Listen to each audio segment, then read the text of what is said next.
बिस्मिल्लाहिर्रहमानिर्रहीम। आज एक नई वीडियो के साथ आपकी खिदमत में हाज़िर हूँ। तो आज की वीडियो में बात होगी कि अगर आपके परिंदे जो हैं वो ज़ख्मी हो जाते हैं, किसी भी वजह से ज़ख्मी हो जाते हैं, तो उनका आसान ट्रीटमेंट क्या है, उनका फ़र्स्ट एड जो आप उनको देंगे वो क्या है, कैसे आप उनका इलाज कर सकते हैं। कोई भी परिंदा हो सकता है, वो आपका चिक्स भी हो सकता है, वो आपका ब्रीडर पेयर भी हो सकता है। इसके अलावा वो आपके और परिंदे, कबूतर हो गए, कोई भी परिंदा हो गया। कोई भी परिंदा जब आपके घर में किसी भी वजह से कोई ज़ख्मी हो जाता है, तो सबसे पहले आपने ज़ख़म की नौइयत देखनी है कि ज़ख़म गहरा कितना है। अगर कि वो ज़्यादा गहरा है, अगर आप खुद स्टिचिंग कर सकते हैं, यानी कि आप खुद टांके लगा सकते हैं, तो आप खुद लगाएं। अगर टांके नहीं लगा सकते, स्टिचिंग नहीं कर सकते, तो फिर आपने इसको डॉक्टर के पास लेके जाना है। तो अगर ज़ख़म जो है इतना गहरा नहीं है, खून वगैरह निकल रहा है, तो फिर आपने क्या करना है। देसी इलाज भी बताऊंगा और मेडिकल इलाज भी बताऊंगा। दोनों तरीके मैं आज की इस वीडियो में बताऊंगा। इससे पहले जिन दोस्तों ने मेरा चैनल सब्सक्राइब नहीं किया, उन दोस्तों से गुजारिश है मेरा चैनल सब्सक्राइब करें, लाइक करें एंड शेयर करें। इस चैनल में आपको तमाम तर परिंदों जानवरों के हवाले से गाइड किया जाएगा, उनकी बीमारियों के हवाले से, उनके रहन सहन के हवाले से, उनकी खुराक के हवाले से। तो बात कर लेते हैं कि जब आपका परिंदा ज़ख्मी हालत में आपको मिले, उसका खून जो है वो बह रहा हो, तो सबसे पहले आपने पायोडीन लगाना है। ये मेडिकली तरीका बता रहा हूँ मैं आपको। पायोडीन आपने लगाना है। पायोडीन जो है वो एक एंटी बैक्टीरियल के तौर पर काम करती है। बैक्टीरिया जो है वो बैड बैक्टीरिया को जो है ना वो रोकती है, ताकि वो मज़ीद जो है ना वो ज़ख़म में बिगाड़ पैदा ना करें। तो सबसे पहले आपने उसके ऊपर पायोडीन लगाना है।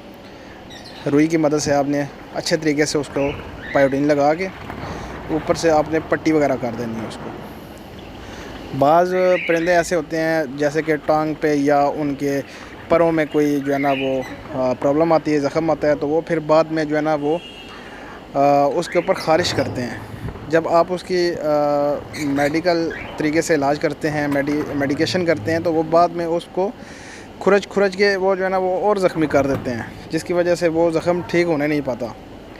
तो इसमें आप क्या कर सकते हैं, एलोवेरा जेल होती है, वो आप इसके ऊपर लगाएं।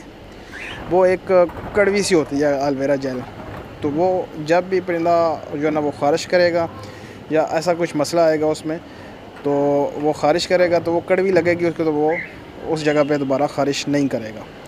तो इस तरीके से आप उसको बचा सकते हैं।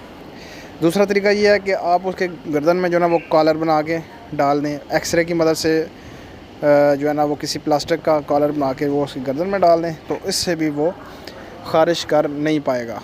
तो इस तरह आपका जो परिंदा है वो जल्द से जल्द ठीक हो जाएगा।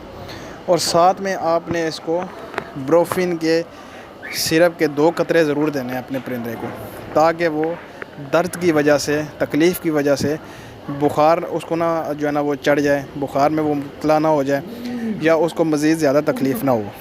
इन चीज़ों से बचाने के लिए आपने ब्रोफिन सिरप के 2-2 कतरे अपने परिंदों को सुबह और शाम को लाजमी देने हैं।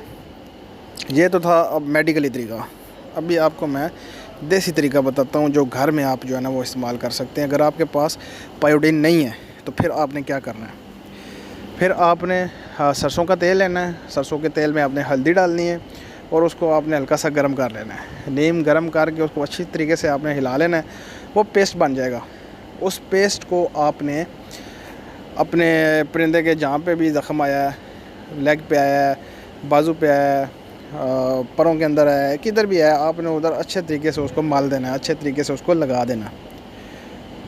ये तो हो गया आपका देसी तरीका। और उसके ऊपर आपने फिर पट्टी कर देनी है। ये जो आपने सरसों के तेल में हल्दी डाली है, हल्दी जो है ये एंटीबायोटिक के तौर पे भी काम करती है। तो वो इससे उसका जो है ना वो ज़ख़म जल्दी भर जाएगा। और ये आपने हल्दी वाला और सरसों के तेल वाला काम तब तक करते रहना है जब तक उसका ज़ख़म भर ना जाए। ये इससे जल्दी उसका ज़ख़म जो है ना वो भर जाएगा और वो ठीक होने की तरफ जल्दी जो है ना वो जाता रहेगा। तो इसके साथ भी आपने ब्रोफिन का सिरप लाजमी इस्तेमाल करना है। ब्रोफिन के सिरप के 2 कतरे आपने अपने परिंदे को सुबह और शाम को लाजमी देने हैं, ताकि वो किसी तकलीफ़ में ज़्यादा मुब्तला ना हो या तकलीफ़ की वजह से वो उसको बुखार वगैरह जो ना वो ना चढ़े। ये चीज़ें आपने लाजमी करनी है, वरना आपका परिंदा जो है ना वो दर्द की शिद्दत से उसको बुखार चढ़ेगा और वो एक्सपायर हो जाएगा। तो ये एक आसान सा तरीका था। बिल्कुल उम्मीद करता हूँ आपको आज की वीडियो अच्छी लगी होगी। जिस मकसद के लिए ये वीडियो बनाई गई वो वीडियो मकसद आपको समझ आ गया होगा। मेरे चैनल को लाइक करें, शेयर करें, सब्सक्राइब करें। तो मिलते हैं नेक्स्ट वीडियो में। अल्लाह हाफ़िज़।